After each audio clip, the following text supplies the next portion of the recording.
Hello, guys. Good morning from Costa Rica. Local time here is 11 a.m. And good afternoon if you're watching on the East Coast up in North America. Welcome to another live Costa Rican Vacations webinar. We got a fun one for you guys today. We're discussing everything wildlife related. So wildlife in Costa Rica is a big term. A lot of you guys have a lot of great questions. And of course, we've got a ton of wildlife. And to discuss all that wildlife today, we've got two of our top Costa Rican vacations travel experts. Lindsay, how are you doing? I'm doing great. How are you? Pretty good, thanks. Excited to have you on for the first time. Yeah, I'm excited to be here. Thanks. Good stuff. And we have Sergio Villalobos. How are you doing, Sergio? I'm doing good, Adam. Excellent. Well, guys, thank you very much for joining us. As is always the case, we're going to have a great chat over the next half an hour, maybe 45 minutes, about some of your top questions related to wildlife here in Costa Rica. If you have questions for us regarding anything Costa Rica related, perhaps you're interested to know when the best time to travel is, should you be booking your Christmas vacation now? All of these questions are valid. Get them into us on our the questions and answers link here in Zoom, and we'll actually address some of those live on air towards the end of the webinar. So please let us know. And if you're not following us across our social platforms, do check out Facebook, Instagram, and YouTube. Give us a like or subscribe to never miss information about this or any future episodes or even the podcasts where we discuss lots of these topics as well. So, guys, before we get going with the first question, Lindsay, can you give me a quick update? Whereabouts are you? What brought you to Costa Rica? And how much do you love the wildlife here? So originally I'm from Buffalo, New York, so very different climate than Costa Rica. For sure. Uh, I met my husband traveling here as a solo traveler almost 4 years ago, and I was a travel nurse, so I did a lot of back and forth to Costa Rica and then settled here permanently. So I love wildlife. Monteverde, as you know, you lived here too, was one of the top places in all of Costa Rica to see wildlife. And my husband's actually a nature guide, so I'm super passionate about it. And I love going out on the weekends and hiking and seeing animals. Mhm. Awesome. Well, as you mentioned, you're in a great location for wildlife, especially birding up in Monteverde, and with your husband being a wildlife guide, what a perfect person to have on. So, hey, thanks for joining us. And Sergio, give us a little introduction. Whereabouts do we find you, and what's your connection to wildlife? I'm based out of Guanacaste, so Northwest Peninsula is where I live. Originally from here in Costa Rica, and I think just being from here, we're naturally intrigued by all the wildlife and all the different areas as you go around the country. It's so diverse and it's just so different that just since I was a kid, always fascinated by all of the different wildlife that you see, and and it is different everywhere you go. So. Yeah. Fantastic. I couldn't agree with you guys more. Well, obviously, you've been with us for more than a couple of years now. Both of you guys, you've been all over the country. And as you know, Costa Rica is incredibly diverse, loads of different ecosystems depending on where you are. So let's jump into it. I've also, guys, I'm going to provide you with a ton of links in our webinar chat. My trusted colleague Wendy's in the background helping me out with links to our website, but also some YouTube videos as well, depending on the topic and the animals that we're discussing. Maybe you'll find that information helpful as well. And if you're watching after the live webinar on YouTube, you can find those links in the description box below later on as well. So, hey, let's jump into it. What animals do you find here in Costa Rica? And what is Costa Rica most known for? I guess, Lindsay, if I throw that question to you, it's easier to go, when you think of Costa Rica, what do you think when it comes to wildlife? Yeah, sloths are the number one that families want to come, anybody who wants to come to Costa Rica. But I find especially families with kids, like 5 to 12 years old, get really excited to see monkeys, sloths in their natural habitat. That's something really unique to Costa Rica that it's hard to see those animals in the wild. So the fact that you can walk into a national park and look up into a tree and see a sloth is something super unique to Costa Rica. So, yeah. I totally agree. We're going to certainly touch on sloths in a bit because they're incredibly popular, and they should, the Instagram, the social media videos that you find of sloths, especially coming out of Costa Rica, very popular. Sergio, when it comes to wildlife for you, what kind of pops into your head straight away? Oh, that's an overwhelming question. I know. There's so much here, and like I said, it kind of depends on where you're at, but it's just amazing. I've been fortunate enough to see all kinds of animals in the wild, and from tapirs to to cats, and I've been fortunate enough to see some cats in the wild, which Wow. is pretty cool. And but there's so much, and the birding everywhere you go is so different too that gives you a lot gives you a lot to keep an eye out for while Yeah. you're here. Yeah. I think it's interesting as well, right? Because when you go through the airport, for example, toucans are really popular. You see the red-eyed tree frog, the famous frog in our Costa Rican Vacations logo. That pops up a lot. You mentioned sloths. We're going to get into it because there are quite a lot, and there's different regions for different species as well, depending on what you're interested in. Um, Sergio, where when people go, I want to come on a wildlife specific vacation, and they ask specific places to see wildlife, which again is a really vague question. When you get guests wanting to come down and plan a vacation, but focusing on wildlife, how do you answer that question? I want to see wildlife. Where's the best places to go? I would start in Manuel Antonio on the Central Pacific coast, which is a lot more lush. It's a rainforest jungle, and there will give you the most variety of wildlife. And I guess it's logistically a little easier to get to from the airport. So it's a really good place to start if if you've got like a people trying to visit, trying to see a couple destinations so they can't be, driving around the whole country. It's a pretty good place to start to get that's where you get your sloths. That's where you get Yeah. your macaws and toucans. So it's I think the Costa Rica that you kind of see in the magazines is what is found there. So that's 100% where I would start, and followed by Arenal, the volcano, also a beautiful rainforest, and you do have a ton of wildlife there. So you'll see, but those are my top two places to, if you're wildlife specific here, to visit. That you've named two of the best locations in the country, and especially for a first time visit. Uh, the interesting thing, especially with Mount Antonio, is you get to mix that kind of primary rainforest with the beach, but it's also a great vacation if you want to spend time at the sea. You're going to be really close to the wildlife, the corridor there as well, like you mentioned, 3 hours from San Jose. So you're mixing great vacation opportunities, but you're also going to see, as well as sloths and toucans, iguanas, ton of monkeys, right? You've got, I think, three of the four species of monkey in one place right there in Mount Antonio. So that's a really, really good option. And obviously mixing up with Arenal, the volcano, where a lot of people think about adventure, maybe for 3 or 4 days before going to a beach, but certainly down there on the Central Pacific.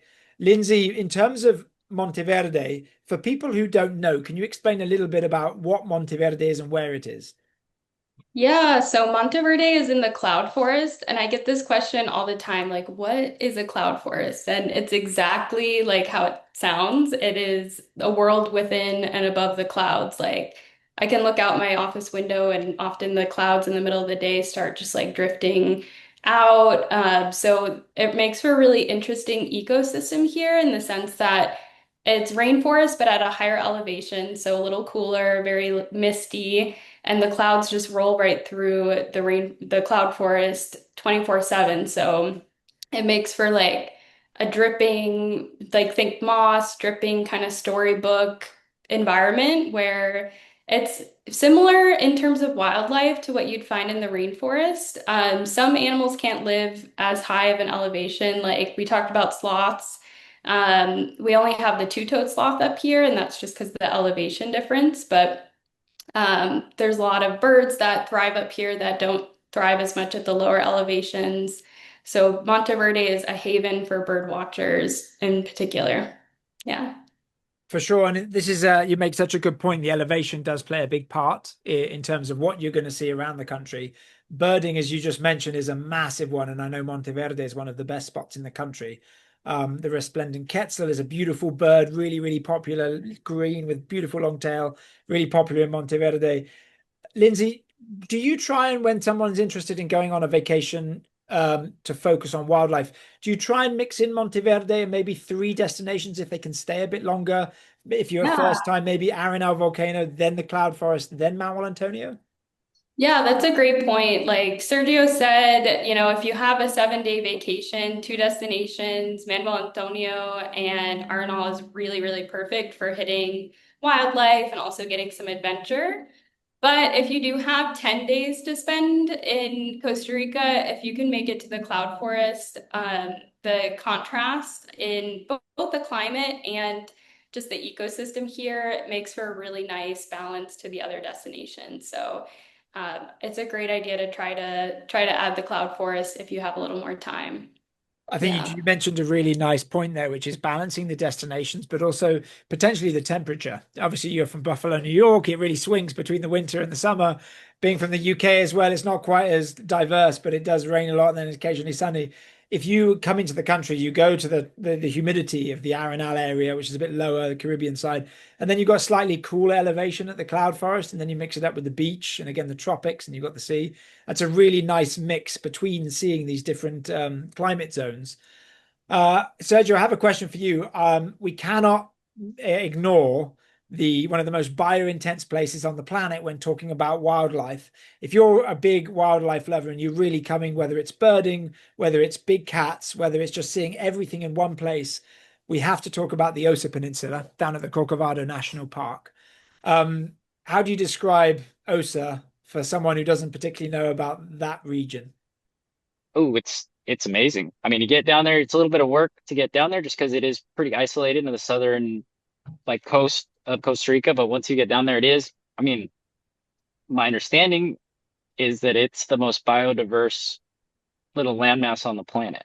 Yeah, And it's spectacular. When you head down there, I mean, you really do see everything because it's just nature and it's so undeveloped that it's spectacular. It's my favorite place in the country. yeah. And I mean, it's amazing. I try and head down a few times a year and I really appreciate what I get to see there. And that is, it's um, it's or untouched Costa Rica. It's what, it's always been down Yeah. there. So yeah, it's just that you're going to see more animals there than you will anywhere else. And it is like the other we're mentioning Arenal and Manuel Antonio, great places to visit. But if you're okay venturing out and you don't need all of the amenities because it is so remote that you're not going to have all the same amenities as you will in the larger hotels up north, if you can rough it a little bit, absolutely worth it. Most beautiful place on the planet.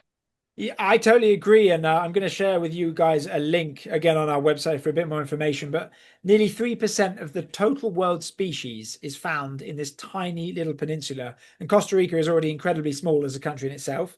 So that level of intensity, Nat Geo coined the phrase many, many years ago now about how one of the most bio-intense places on Earth. To be so small is really quite incredible. I've obviously been a number of times and I love the intensity but just the amount of wildlife you'll see when you're staying there.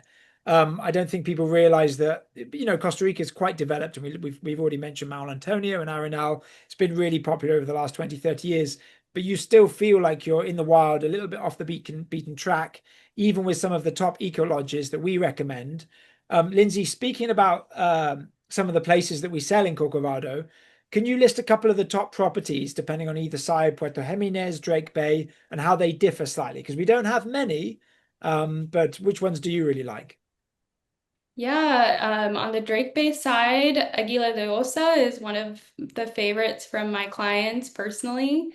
Very, like Sergio said, it's not like you're not going to find amenities like you'll find in other parts of the country, only because it is such an underdeveloped area in the sense that that's what allows you to see more nature, very accessible to Corcovado from that lodge. So it's a really great place if you definitely want to go into the national park there.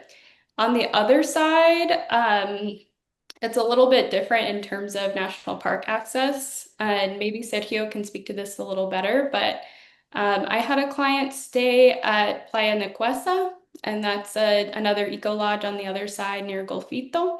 And it's really beautiful. Like monkeys come right out onto the property. Like when Sergio says that there's wildlife everywhere you look, like you cannot go to Osa without seeing wildlife like out your window and on the property. So it's a really cool place down there. Yeah, that's so Yeah, true. It's a good one.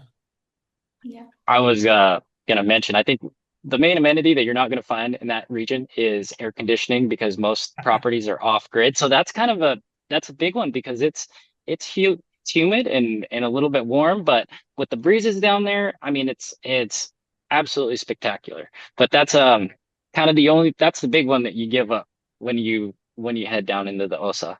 Yeah. Yeah, no, it's really true. I mean, would definitely recommend flying. If you can fly from either San Jose, you'll be there in about 40 minutes. You can also fly from Quepos near Manuel Antonio and make the jump if you're on the Central Pacific. I always think about it. You mentioned Nequesa, which is really good. It's a bit more off the beaten track, a little bit more rustic, a nice yoga vibe inside the Gulf.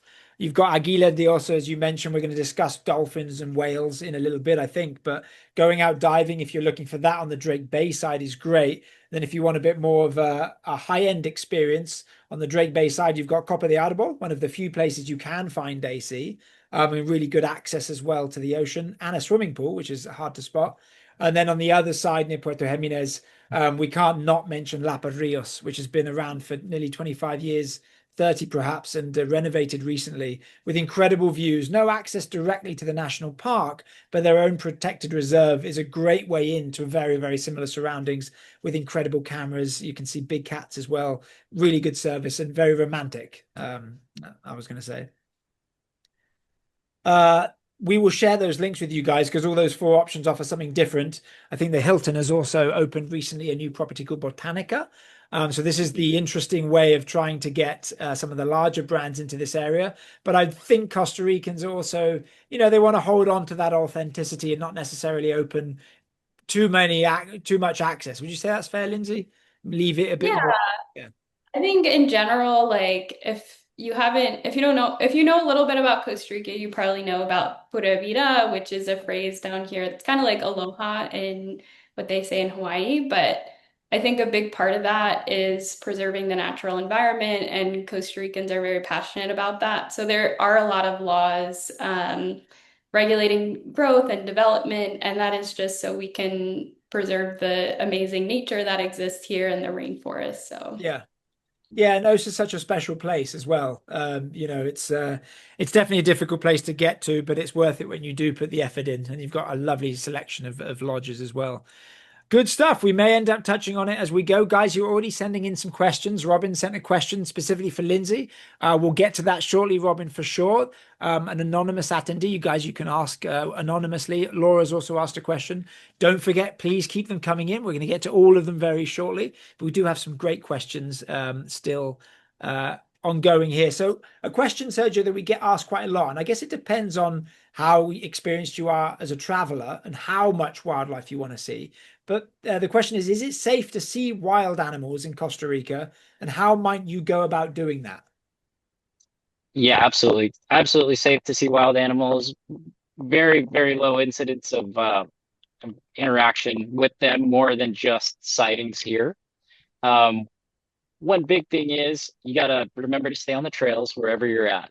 So that's a very important one. But it's pretty easy to see the wildlife sightings in especially in the national parks because they are so large and protected. So anywhere from Manuel Antonio to Corcovado, and when you get into like even Tortuguero on the Caribbean coast, uh, you'll see animals all day long, everywhere, and it is really spectacular. So really, just putting yourself in these places is all you need to do, and you 100% will see. I mean, dang near everything. Yeah. Yeah. Lindsay, I was going to ask you. I remember years ago I was a travel consultant helping plan these beautiful vacations. And I remember the question that it seemed silly at the time. But when people ask, and do they still ask, will I see bugs in the rainforest? Will bugs be in my room? How safe are snakes, etc.? How do you respond to those kind of questions? Yeah, people do ask that a lot, and I understand where it comes from. Of course, we are in the rainforest, we're in their home down here, but it's rare to see bugs in hotel rooms. If you do, you just tell the staff and they help you, so it's no problem. Yeah. Um, I don't know, to kind of build off what Sergio said, like if you go out with a guide, you'll be fine. And I got this question recently because someone was really scared to do a night tour. And I think like it just in your mind, like thinking of going into the jungle at night sounds really terrifying. But first of all, it's like early evening, so it's not like the dead of night, like midnight or anything. And that's actually when a lot of wildlife starts to become more active, especially in Monteverde. So if you're with a guide, like they know exactly where to go. They give you headlamps for when it does get a little darker out. It's completely safe to see wildlife that way and a lot of fun too. So yeah, no worries about the bugs. I couldn't agree with you more. I remember I'm approaching 20 years of being in the country. When I was a tour guide for a little bit in Monteverde, the most exciting period of the day was between 5 and 8. I was specifically focused in frogs, but you would always, there's so many places to go out. The sun's going down, the wildlife just wakes up, everything is calling, everything is vibrant and alive. And I find that's the case in most hotels or properties or eco lodges that offer those trails to get out and about. And when you do, if you take a flashlight out and you turn it off, it's also an incredible experience. Maybe you're out of your comfort zone very slightly, but I think you made a really good point. Occasionally you see a couple of bugs. It depends where you are. It can be quite small. You can ask for help, but it's not that common. Sergio, when it does come to like creepy crawlies around and about, spiders, tarantulas, snakes, I always find that it's quite hard to spot them. I've been in the country for a long time and done a Oh lot yeah. of hikes and only seen snakes a handful of times. And I'm super excited when I do. They're always staying out your way. Is that the case? Yeah, you don't have to worry about a thing. Really, if you want to find something like that, that's when you really need a guide that knows exactly where to look because you just on your own are not really going to ever run in. There's, the occasional sighting, but because they don't want to interact with people and Yeah. they can sense the vibration as we get close and they'll they'll make themselves or scurry and won't get near you. So you really don't have to worry about any of that. And even like the bugs, there are some interesting bugs over here, but it's not, I think it's a lot worse in other regions of the world where Yeah. you do see a ton of bugs. And you would think that it's so diverse here and there's so many animals that you would see a ton of bugs, but I found all over the country, never as bad as like I'm always surprised with how good it actually is. I would say it's a good idea to wear closed-toed boots if you're Yep. heading into the jungle Yeah. anywhere. That's just one little thing that I try and make sure to do if I'm heading anywhere too lush.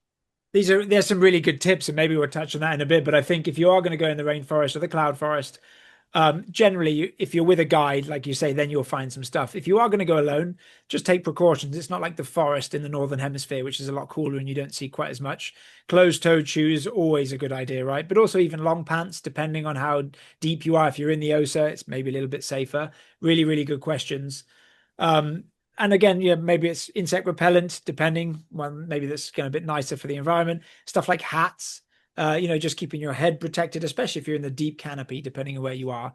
And I think it's important that if incidents do happen, sometimes it's also on the user end, going somewhere where perhaps they either shouldn't be or they're interacting with wildlife.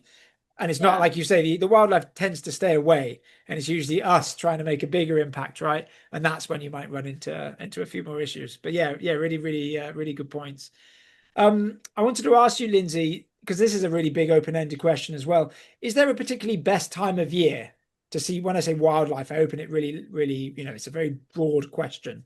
But if someone says, yeah, I specifically want to avoid crowds and see wildlife, what's the best answer?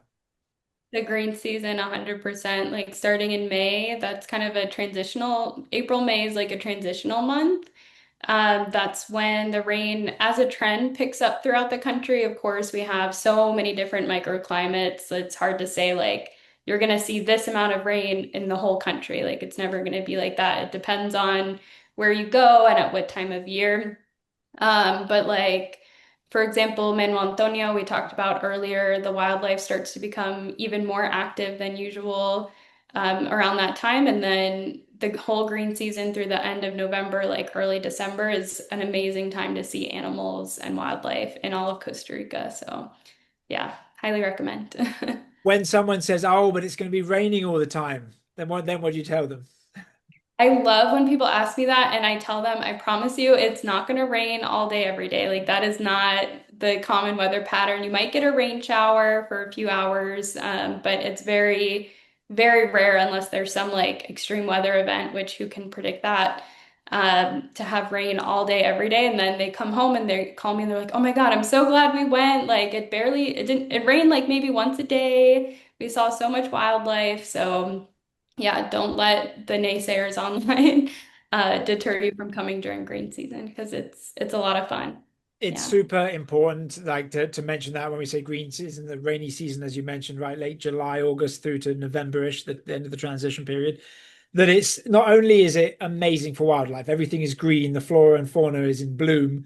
Generally, you get great discounts on hotels as well. So there's always specials. And you don't find as many people traveling. So you see a lot more of the country and a lot more wildlife because of that. Sergio mentioned the vibrations, especially when you're out and about. So you're probably likely to see more. And again, most of the country is limited to the afternoon shower here or there, and you still get to have beautiful mornings and probably feel slightly more. I always find more connected to Costa Rica as soon as we get through halfway through August. I'm excited about living here for the next few months because I know that I'm going to be traveling as well, but it's also a bit quieter in the country. The rain is really refreshing, and then you get the lovely mornings. So yeah, it's a wonderful time of year to travel, especially for wildlife. You mentioned birding, obviously, as an area that you do like, Lindsay, because you're based in Monteverde. If I was coming to see birds, is there a specific time for that interest?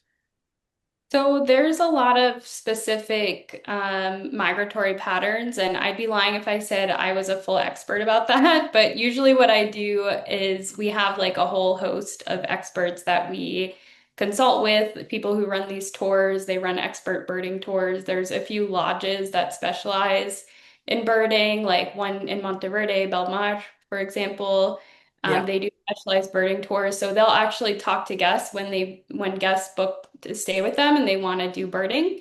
They'll talk with the guests in depth about their goals, what kind of bird species they're looking for, and we kind of coordinate with them to ensure that if there are certain like bucket list species you're looking for, that we kind of, because there's a lot of different parks even within Monteverde at different elevations where some birds like the quetzal, you might be more likely to see at a different time of year depending on the park specifically in Monteverde. So Yeah. um, we really rely on our experts a lot and coordinate with our tour operators to get the best option.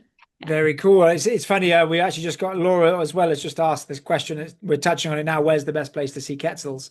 Laura, probably two places in the country, Monteverde being one of them.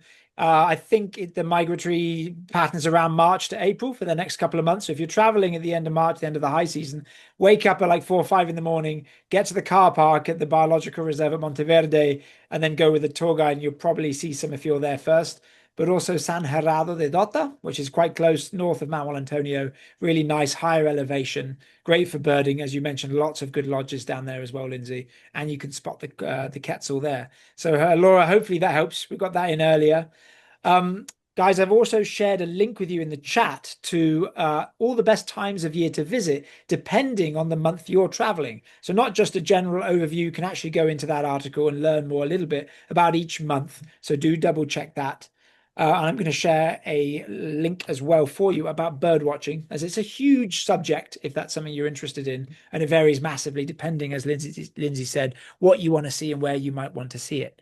Sergio, in terms of migratory patterns, another question that comes up is I really want to be in the ocean. Maybe I'm a diver, maybe I'm snorkeling. I want to see dolphins, but I also want to see whales because it's not something that you can always see. Obviously, in Costa Rica, we've got the Pacific coast and we've got the Atlantic coast on the Caribbean side. Where should I go to see whales, and when is the best time to travel to do so?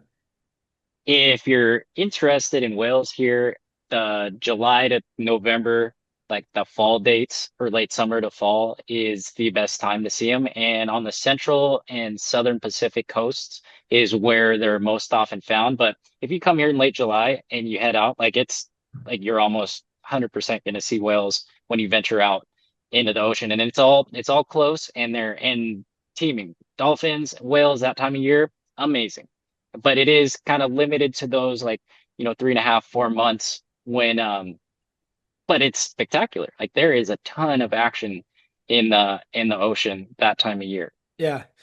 It is incredible. I'm going to share a link with you guys. It's mainly humpback whales with that migratory pattern. I'm a diver myself, and I got really close once just by pure fortune coming up after a dive. And then 2 minutes later, we were surrounded by like five of them in the Osa Peninsula. Sergio, are there laws about swimming with them? You can, you can't. How does that work? Yeah, they don't it's illegal to swim with dolphins or whales. So they you have to t stay a certain distance away. You can't chase them. Yep. So that's where I think I do get inquiries about people that want to swim with dolphins because there are other places that are more relaxed with that. Totally legal here. You're not swimming with them. You can get close, you can interact. They'll come up to you. The captains know where to take you, and they'll come by and on a boat you're like if there's dolphins, they'll be swimming in front Oh of the yeah, boat. So I they'll bet. get Yeah, right next to you, but you can't jump in with them. So the government's pretty strict about interacting with them like too close, like getting in the water. But you exactly. will see them and you will see them up close. And when the whales are breaching, like you'll see them up close because they'll come up. I think they're intrigued by us as well. I've had some very close encounters with both species. That's awesome. Yeah, no, I think it's really important to mention that because sometimes, you might be on the boat with a captain. You go, oh, but can I just jump in there? They're not going to allow you to do that. You're there just to kind of observe from a distance. That's why I felt really fortuitous if you happen to be diving and you're just coming up and then they're Oh, just there. It's like, whoa, okay. But also they're incredible things to see live. It's just massive, incredible species. But yeah, really important to know that. So if you are coming for that specific reason, just bear that in mind. And it's about looking after the wildlife as well, right? Not interacting too much from a safe distance. We do also have an article on dolphins. I'm sharing loads of links with you guys, but hey, just in case it's something that you're specifically interested in, do double check, have a read, and let us know what you think. So we're kind of halfway through. We've got so many questions flying in. Please keep them coming. We've covered an awful lot. We touched on sloths, Lindsay, at the very beginning. A lot of people want to see sloths in Costa Rica. If that's one of their dreams or they want to come down, you mentioned Manuel Antonio is great. You mentioned Monteverde has the two-toed sloth, I think you said, over the three-toed sloth. Is there where else might you go if that's kind of your thing and you want to see sloths for sure? Yeah, those are, I mean, definitely Manuel Antonio number one. Arenal is a good place as well, as Sergio mentioned. Another underrated destination, and it's not usual for a first trip, but if you come back to Costa Rica, the Caribbean coast is incredible for wildlife, and it's more off the beaten path, so it's not as like touristy necessarily, and some of the national parks there have a lot of sloths as well, so that's a cool area to visit as well. Really, really, really good ones. Is it common? I know we see a lot of these videos on social media. So we've got sloths crossing the road, people helping them get across the road safely, putting them on the side. There was an incredible video, I think last year, where a sloth had either fallen out of the tree and caught itself on a canopy zip line, or it was just crawling along the zip line. Like, how common is this? It's obviously quite comical. Um, and should you kind of interact, or only if you're helping or not? Like, some people want to kind of get involved. You mentioned Puerto Viejo has a great sanctuary as well for sloths to help out. So how do you draw the line on that? Yeah, no, I'm glad you brought that up. And in Costa Rica overall, like never touch or interact with wildlife. It's just for your safety, but also the safety of the animals as well, because it can affect their ecosystem if we interact with them. There are trained sanctuaries in Costa Rica that help with rescues if let's say, there is a sloth in the middle of the street or something. You'll find that Costa Rican people are very protective as well over their own environment and the wildlife here. So it's common, like my husband's a guide. One time there was a boa in the street, and I'm telling you, like both ways traffic, like people got out of their cars and stood in the street until the snake had crossed all the way across the road. Like people are very fierce about protecting wildlife here in Costa Rica. So that's one thing I love about living here. Yeah, it's so true. The Pura Vida is just one of the most awesome things. And I think as well, like your husband, Lindsay, is why so many people are passionate. Like the tour guides as well love what they do and are really passionate in sharing that with you because it's something that they really love and hold very close to their heart, right? I'm going to share a couple of videos with you guys as well, because you just mentioned the Caribbean there. Tortuguero as well is a beautiful national park up on the north side of the Caribbean side. So as well as the incredible canals that you can find inside the national park, it's a great place to spot some sloths as well. The Oh Caribbean yeah. side in general, but also lowland. Sergio, do you see many where you are in Guanacaste? No, not on the long or along the coast here. Like they're more of a they enjoy the rainforest and that's where their food source is found. So you Yeah. won't see them until you head up towards Arenal. So fairly close to where I am, you can see them, but not where I am is howler monkeys are the big one, and you'll see them running around everywhere and all over there in all the mango trees out here. And but the sloths tend to stay in the rainforest. Love it. There you go. That's very true. So if that's something that you guys want to bear in mind and you really want to see a sloth, but maybe you're thinking about an all-inclusive vacation, you're mixing it up with the hotels or the resorts of the north part of the country in Guanacaste, maybe think about Mount Antonio, another option, especially if that's something that's really high up on your bucket list. Guys, just before we went on air, I was chatting with Sergio and his love for big cats. Now, Costa Rica, we've mentioned the Osa Peninsula. I have been very fortunate to see the back of an ocelot when I was in the rainforest. It was running away. And again, they stay away. But tell me, if I want to try and see a jaguar or a mountain lion or a puma, as you can see them, how hard is it? What's the reality? And where should you go in Costa Rica to even have a chance? Best place to be is going to be in Corcovado on the Osa Peninsula, but it's going to be very rare. Most of the sightings there are found on trail cams that they have. So Yeah. when they say sightings, in like once in a blue moon, people out on the tour see them, but as soon as the animals hear you, they will turn and book it right into the bush. And I've seen a black panther and a good sized black panther, but as soon as he made eye contact with us, he looked at us for 1 second and split and jumped right back. He was in a tree as Yeah. we were Amazing. trekking, and it was amazing. Big, big animal, beautiful. They're found in Santa Rosa, up in Guanacaste, like north of where like Papagayo and where all the beautiful all-inclusive resorts are. It's just like an hour and a half north of there. You'll see paw prints along the beaches in the morning, but to actually see them visit, like to see them with your own eyes, pretty rare because they're just good. Amazing. They're good at keeping their distance, and they Yeah. know. Um, so I mean, it's rare other than on trail cams when you're out. I think setting expectations is important with the big cats because that's Yeah. probably like the one species of animal. Like if you want to see tapirs, we can make that happen. Sloths, 100%. Yeah. You know, monkeys, crocodiles, everything else, like we can make it happen. Cats, it's gonna be a tricky one. Yeah, yeah, really good, really, really great info, and that's amazing about the cat there. I think that's why if you do want to try and have at least a chance, or you want to be at a property where they involve like Lapa Rios in terms of the trap cams, and you understand a little bit more about preserving and looking after, that's maybe a place of interest. But fantastic information, yeah, good stuff. And leading on from that, kind of getting involved, you either being on a property with guides or a property with trails around the country, anywhere. Lindsay, do I specifically need a guide to see wildlife? Or can I explore on my own? And then how much might I see if I do so? Yeah, I mean, I'm an avid hiker. I've done a lot of independent exploring in Costa Rica, and I've seen monkeys, I've seen all kinds of animals on my own. So it's possible. I'll say it's way, way, way less common when I'm by myself to see wildlife. If I'm with a guide, it's like 100% guaranteed I will see some wildlife. Like when I tell you these guides are incredible, and I'm biased because my husband's a guide, but I was on a tour with this female guide and she set up her tripod. They have like these tripods that zoom in so you can see the animals really well and even take photos.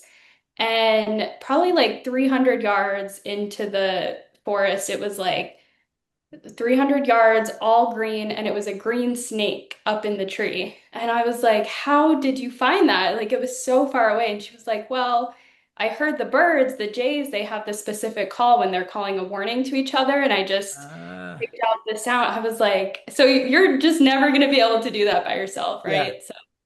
It's really cool to go with a guide. I also know, I was wondering if the guide had been there earlier and they know where the snake was sleeping. That But too. the jays, Yeah, that's really good if that's, because sometimes you've got different animals in the same spots. But that's yeah, they do help each other, but that's awesome too, because like you kind of are using everybody who's in the forest. They know what they're doing. All the guides talk to each other. So if one sees a quetzal, like your guide will know about it and go see the same one. So, yeah. yeah. Very, very cool.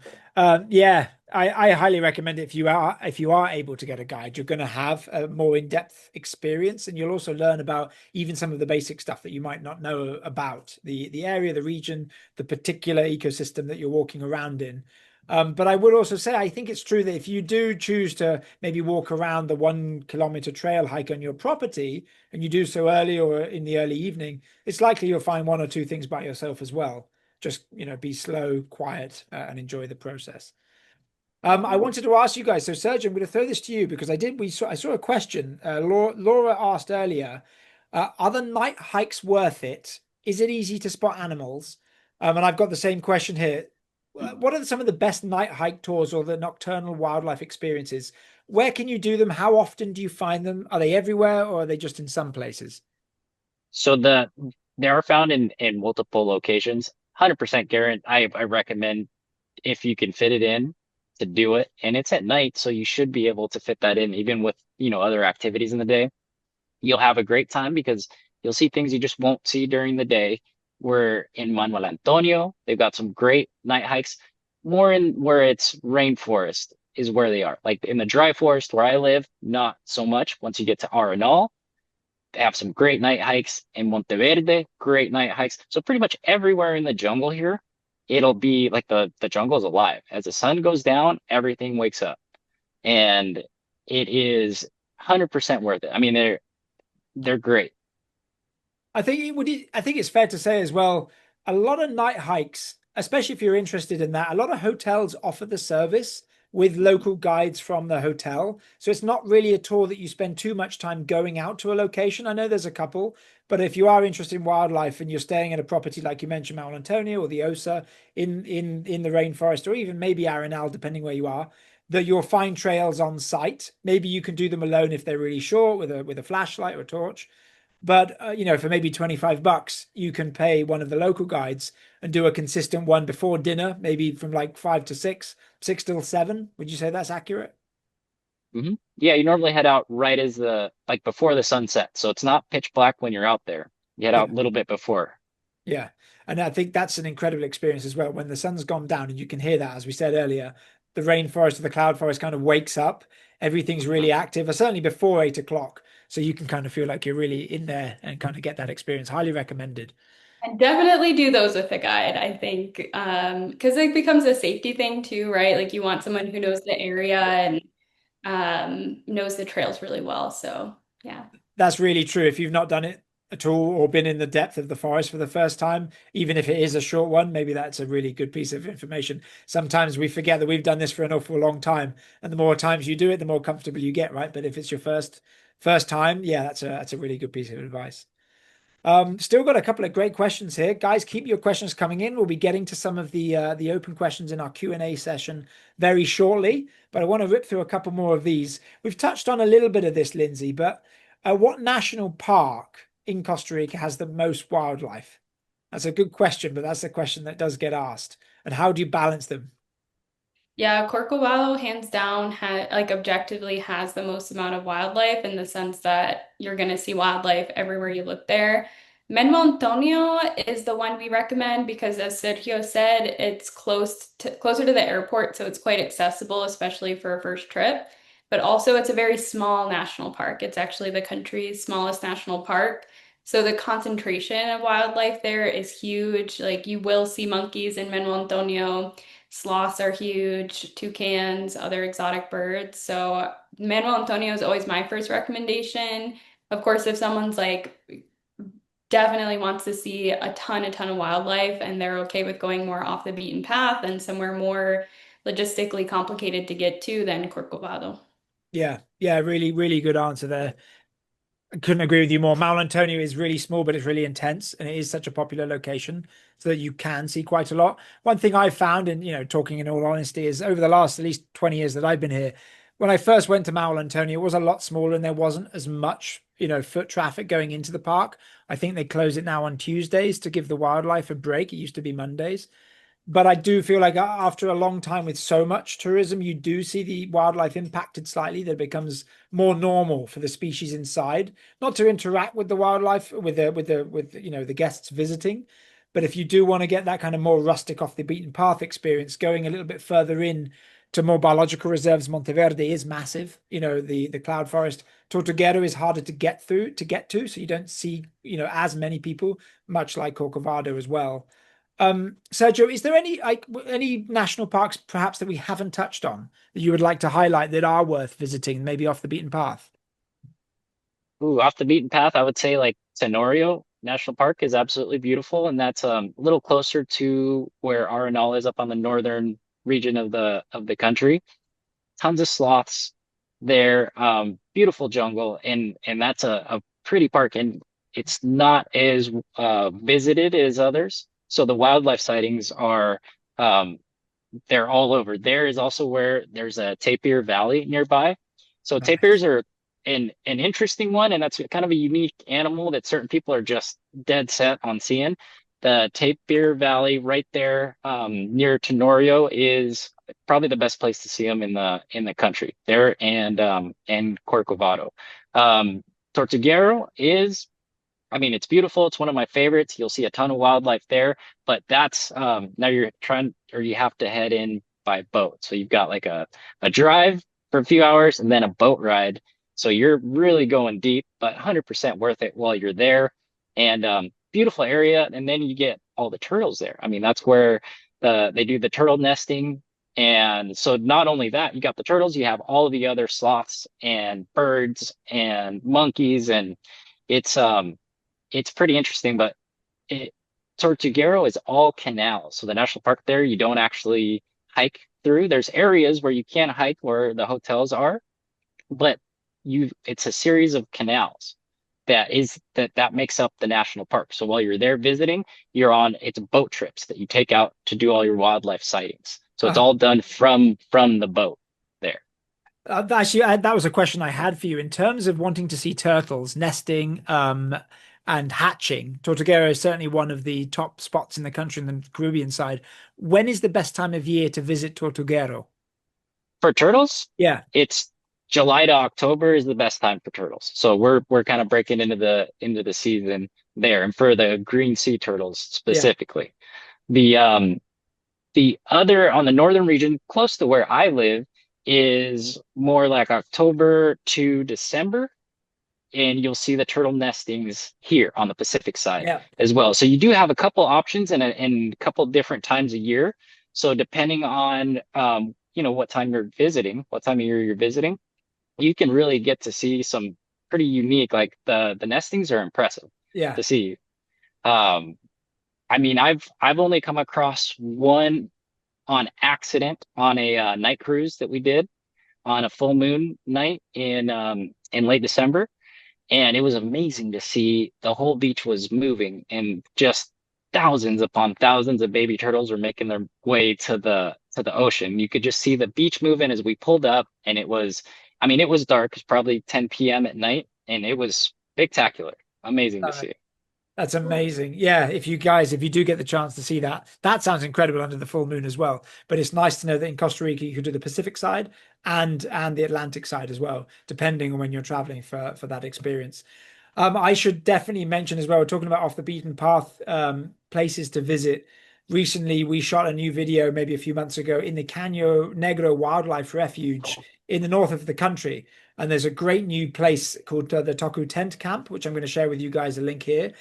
I was blown away by how much wildlife I saw staying inside the refuge with the access to going on the water, on the boat, just from birds to animals and actually being really, really close.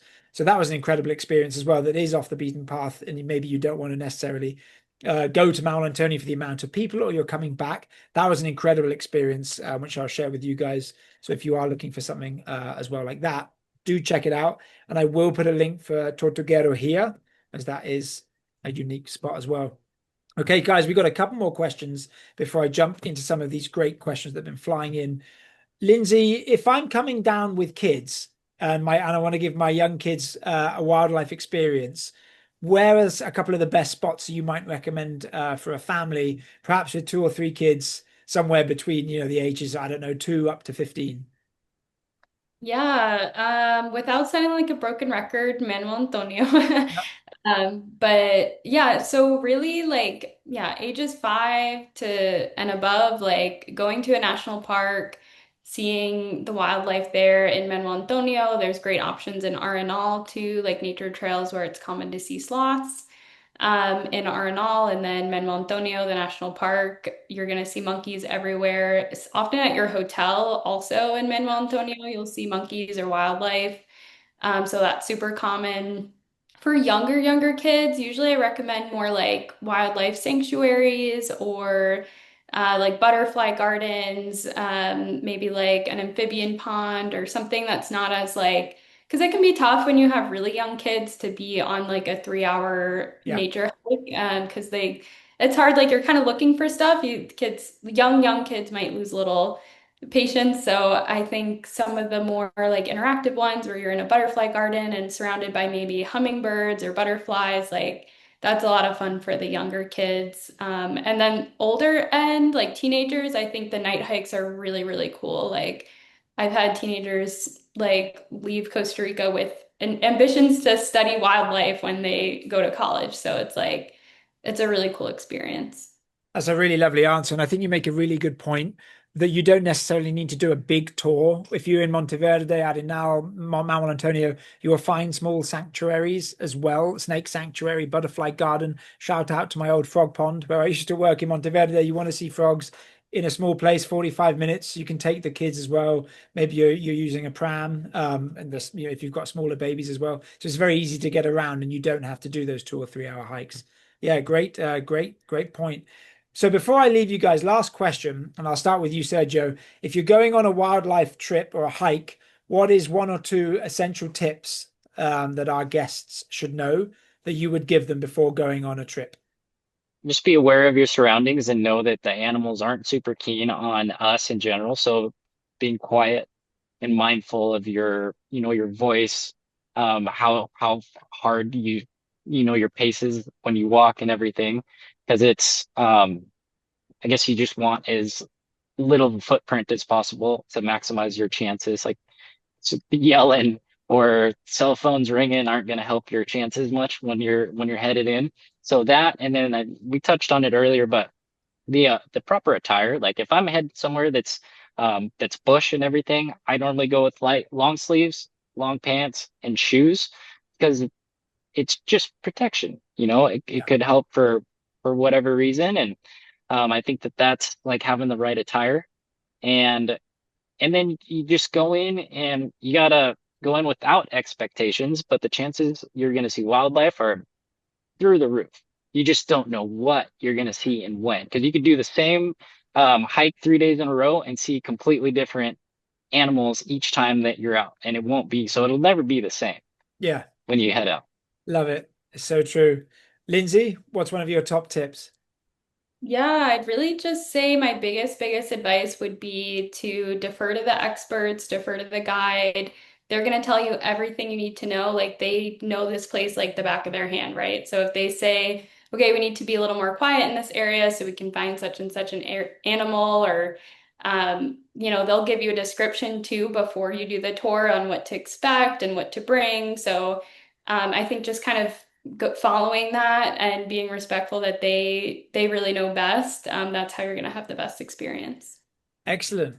Guys, really good. Great tips. So thank you so much for going over those. I should also mention, if you guys want to see this guy, Fredo the frog, this is a red-eyed tree frog. You can find him all over Costa Rica, a lot lower, Caribbean side, the Pacific side, Manuel Antonio, Arenal, definitely waking up around 5:30 around bodies of water. I can't claim to be a frog tour guide and not push checking out the incredible frogs here in Costa Rica as well. Okay, so before we wrap up today, we got some questions here. I want to go over some of them with you. Lindsay, Robin, right from the beginning, Robin Wise, thank you, Robin, for your question. She was asking, as a travel nurse, my husband is a T1D. What do you think of the medical services in Costa Rica? We often cruise just to have the medical services if needed. Yeah, so Costa Rica has a great healthcare system. There's the public system, and then there's a network of private healthcare in Costa Rica. I've always found that if I need medical care, I've been able to get it. Definitely closer to San Jose is where the most medical services are. I also find that in the last couple of years, we've had some really great medical centers in some of the really popular areas as well. Hospital Cima in Papagayo near Liberia, and Mhm. also the brand new hospital in Quepos near Mount Antonio. So these really good centers where some people, if you need to get treated, you're in these hotspots, you're really close by, I think. Is that fair?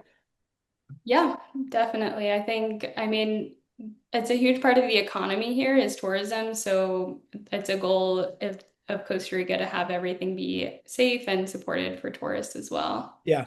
Medical tourism is also something we haven't touched on this webinar, but I know some people come specifically for that. Tends to be a bit cheaper as well than the US specifically. And then they combine that with a vacation. But Robin, I hope that answers your question. If you do want to come to Costa Rica, you won't be very far at all from very good medical services should you need it. And if that puts your mind at ease, hopefully that helps.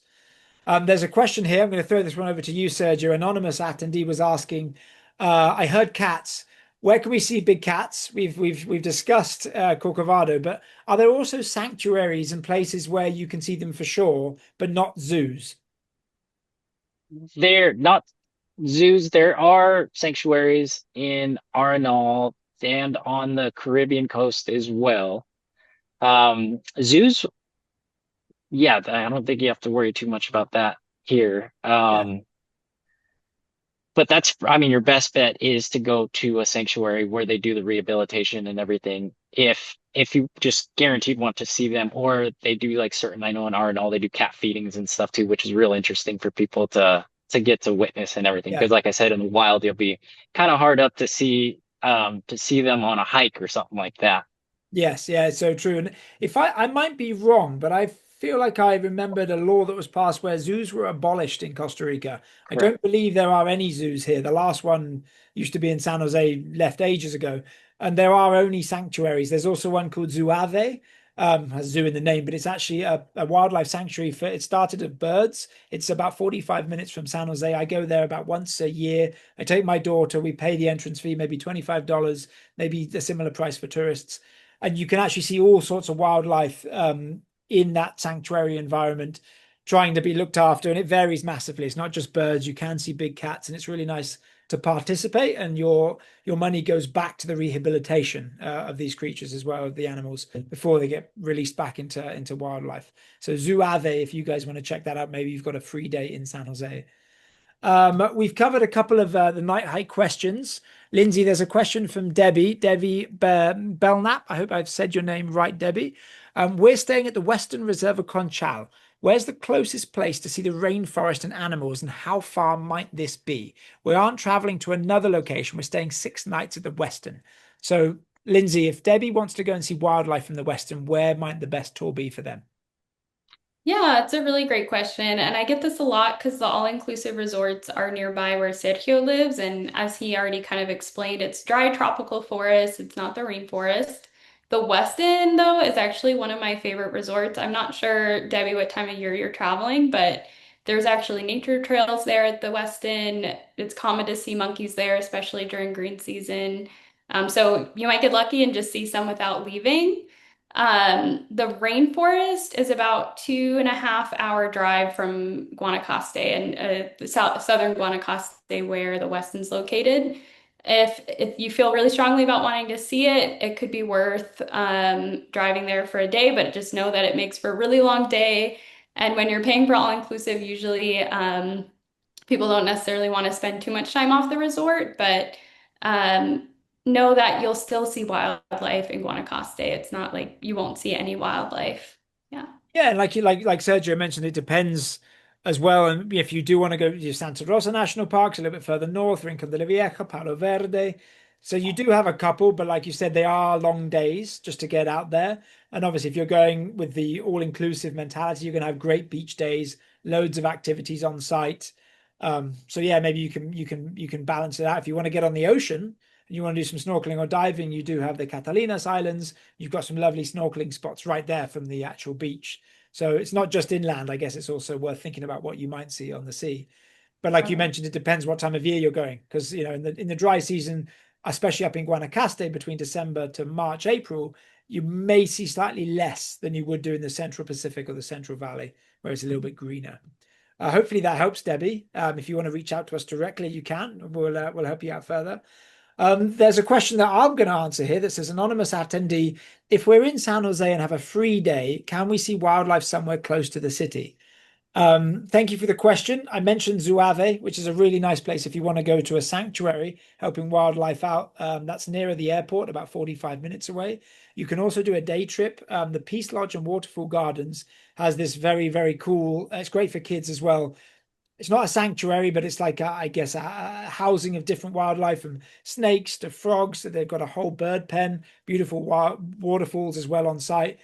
There are monkeys, so it's a bit weird sometimes, like you mentioned, Sergio, where you see monkeys enclosed. So it's not technically a zoo, but it's great if you are a family and you only have a day and you want to stop perhaps on the way to the volcano, or a day trip from San Jose, where you can see a lot of wildlife in a nice environment, but not necessarily in their natural environment, because you will see an awful lot all over the country. So hopefully that gives you a couple of options there. Sergio, the last question here, Debbie was also asking, listening to your webinar, is it necessary as a client to bring binoculars, or will I find them when I get here? It's good to have them on your, I mean, if you can bring them, to have Yeah. them all the time, like when you're out early in the morning, really nice to wake up as the sun rising and get out there. But a lot of the properties have binoculars as well, but you'll have to request them, and they won't necessarily give you a pair for the entire stay. So if you have like a small pair that you can bring, I 100% would, especially because of the bird species here all over the country. It's just really neat. You can't help but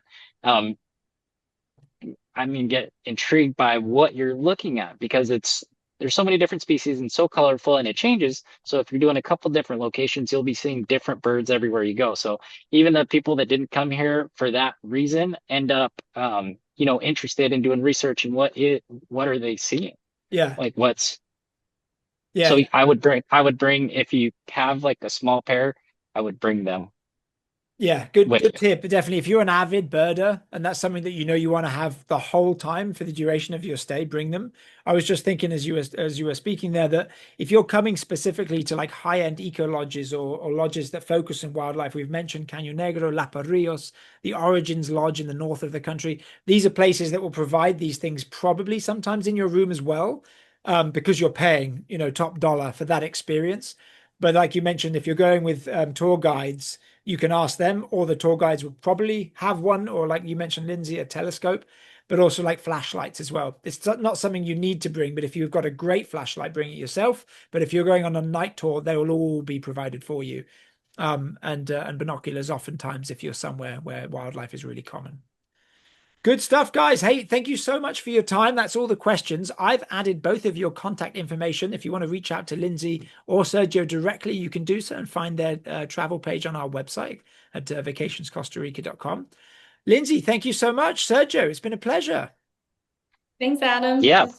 I'll definitely have to get you guys back on soon. You've been a wealth of knowledge. Guys, I hope you've really enjoyed this as well. Don't forget, every month we have a different webinar, and we will let you know. If you haven't signed up to our newsletter on the website, please subscribe, as we'll be sending this out. But also, as I mentioned earlier, on our social media channels, Facebook, Instagram, and YouTube, you can follow along, give us a like, and you'll be in touch to know when our next webinar is. If you have any questions for the experts, please shoot Lindsay or Sergio an email. And again, if you're watching on YouTube and you enjoyed this, let us know what you think in the comments box below. And if you have more questions, I will get back to you as well. And if you need help planning your vacation to Costa Rica to see wildlife, just let us know and we'll be right back in touch with you. Guys, thank you much. Thank you so much for your time. And I look forward to catching up with you guys very, very soon. Thanks, Adam. Ciao. Hasta la próxima.